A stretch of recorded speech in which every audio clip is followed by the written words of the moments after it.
जय शिवराय मित्रांनो. माझ्या आज बुक रीडिंग कन्सिस्टन्सी चॅलेंजचा 99वा दिवस आहे आणि आज मी नवीन पुस्तक चालू करत आहे ज्याचं नाव आहे अंत अस्ति प्रारंभ. याचा पहिला चॅप्टर आहे आरंभ हा कठीणच असतो. या युगात जेवढं महत्त्व वेगाला आहे तेवढंच महत्त्व आपण संयमाने पाऊल टाकणाऱ्या गतीला सुद्धा आहे. आपण कन्सिस्टंटली त्या गोष्टी केल्या तर त्याचा आपल्याला लाँग टर्मला कुठेतरी फायदा होऊ शकतो. नोकरी करण्याचा सल्ला आपण व्यावसायिक व्यक्तीकडून घेतो आणि व्यवसाय करण्याचा सल्ला आपण नोकरीच्या विचारसरणी असलेल्या व्यक्तीकडून घेतो. हे कुठेतरी चुकतं आहे. असं न करता आपण त्या गोष्टीचा सल्ला त्या व्यक्तीकडूनच घेतला पाहिजे. आरंभ म्हणजे सुरुवात. प्रत्येक गोष्टीच्या सुरुवातीला आपल्याला काहीतरी अडचणी अनिश्चित हे येतच असतं आणि ते स्वाभाविकच आहे, ते येणारच आहे. तुम्हाला अडथळे ही सामना तुम्हाला कुठल्याही गोष्टीचा सामना करण्याची एक क्षमता विकसित करत असते.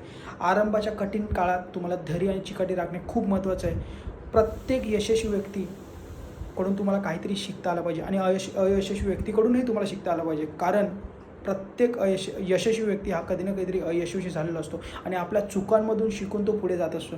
त्याचप्रमाणे तुम्हीसुद्धा आपल्या चुकांमधून शिकून त्या चुका पुन्हा न करण्यासाठी आपण टाळलं पाहिजे आणि आपण त्यातूनच पुढे शिकत गेलं पाहिजे. योग्य मार्गदर्शन, दृढ निश्चय आणि आत्मविश्वास हे जर आपल्याकडे असेल तर आपण नक्कीच यशस्वी होऊ शकतो. तर माझी हीच विनंती आहे की तुम्ही सुरुवात करा, आरंभ करा कुठल्याही गोष्टीचा आणि तुम्ही हे बुक नक्कीच रीड करा. खूप चांगला बुक आहे आणि डेली कन्सिस्टन्सी अपडेटसाठी तुम्ही माझं चॅनल फॉलो करू शकता यूट्यूब आणि इंस्टाग्रामवर आणि तुम्ही माझा ब्लॉगसुद्धा बघू शकता. थँक्यू.